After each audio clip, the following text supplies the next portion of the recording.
Well, let's get back to kind of how you even got into it.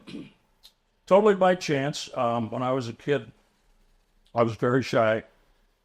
Didn't like speaking in front of two people.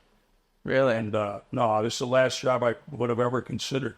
Huh. And it happened just by chance. It was one of those just serendipitous things that happen in life. Try to make this a short story. I worked at the Minnesota Twins ballpark. Vikings, did all the games when I was 14 years old. I was an usher at the ballpark in Minneapolis. Huh. And one of the people, one of the kids I worked with was the son of Ray Scott, who was, at that time, the television voice of the Minnesota Twins. He was the #1 announcer on CBS for the National Football League and was assigned to the Green Bay Packers. He's in the Packer Hall of Fame. He's in the Football Hall of Fame. And he was just one of the top sportscasters in the United States. And so I was around the kids. I was around the family a little bit. And Ray was moving from Minneapolis to Phoenix, and he had a son in high school, and he asked me one day, Jim, can I take your parents to dinner? I go, yeah, sure. So I set that up. He had never met my parents, but he asked them to be guardians for his son, Patrick. Well, he travels? Yeah, he knew me, and he asked my parents out of the blue to be Patrick's guardian. Fast forward probably 4 or 5 years beyond that, I'm in the military in Alameda, California, and I get a phone call from Ray Scott, and he said, Jim, I have an NFL playoff game at Candlestick Park on Sunday, and I could use a spotter. Can you be there and help me keep track of tackles and who's in the game and stuff? Okay. And I said, sure. Well, he didn't need a spotter, and, he was kind of returning the favor, and he exposed me to an NFL game on CBS, and I'm sitting next to Ray Scott, Pat Summerall, who had just started his career at that time, and later became the #1 play-by-play announcer at CBS for the NFL.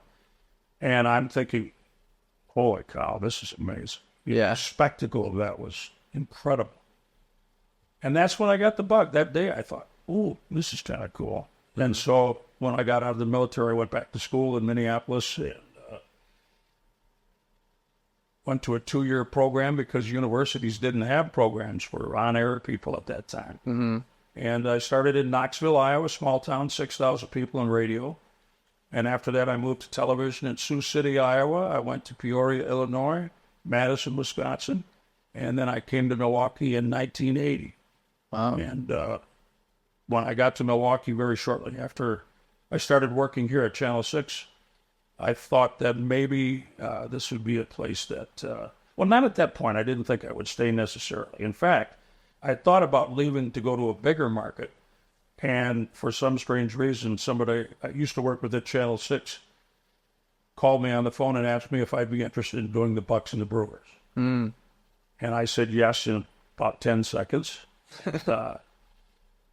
People think I was crazy for saying yes because it's, what did I know about that? But as I like to say now, Orville Wright didn't have a pilot's license, so let's go, right? Yeah. Try it.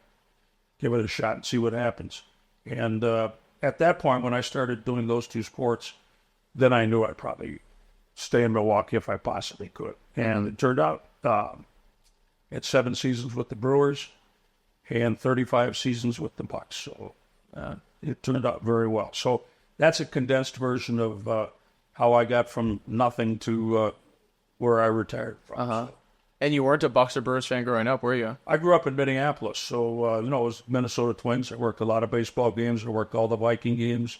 I worked all the Minnesota North Star hockey games when they started as a franchise in Minnesota.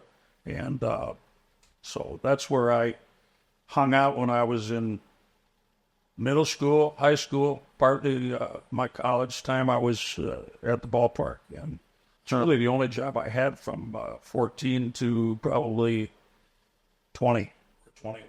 Wow. Are you still a fan of all the Minnesota sports? I'm a Wisconsin guy. Really? Yeah, okay, converted over. No, this is my home now. I love it here, and I still go back to Minneapolis. My family's there, but I really enjoy this state and this city particularly. So, yeah, no, I kind of switched over.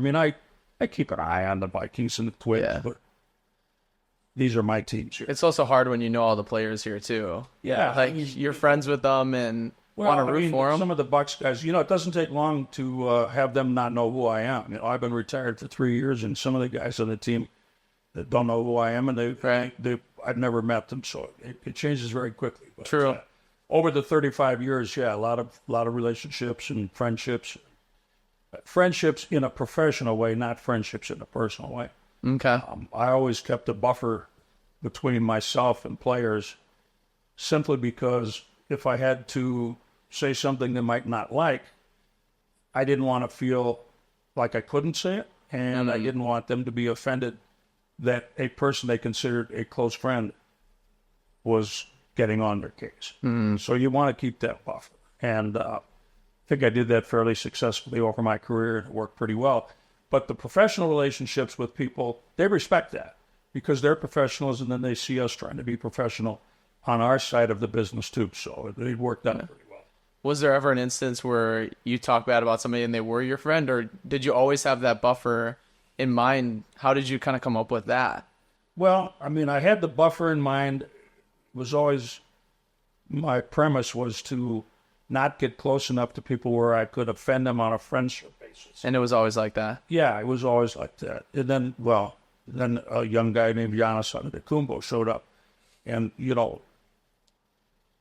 people think that we talk and get together all the time. We don't. We just have a very strong mutual respect. And our relationship grew through one interview a year. We'd sit down for an hour or two. They wanted it to be a half hour, and after 2 hours, they said, "Hey, you guys, we have to quit here." But we just clicked. For some reason, we just enjoyed conversations, and he later told me that I held him accountable, and I didn't even know I was doing that. But so that relationship was different than all the rest. But I think Giannis would say that it still was professional. We respect each other. We know each other pretty well, but there's no, we don't hang out together. Right. So, I kept that buffer even with him. Huh.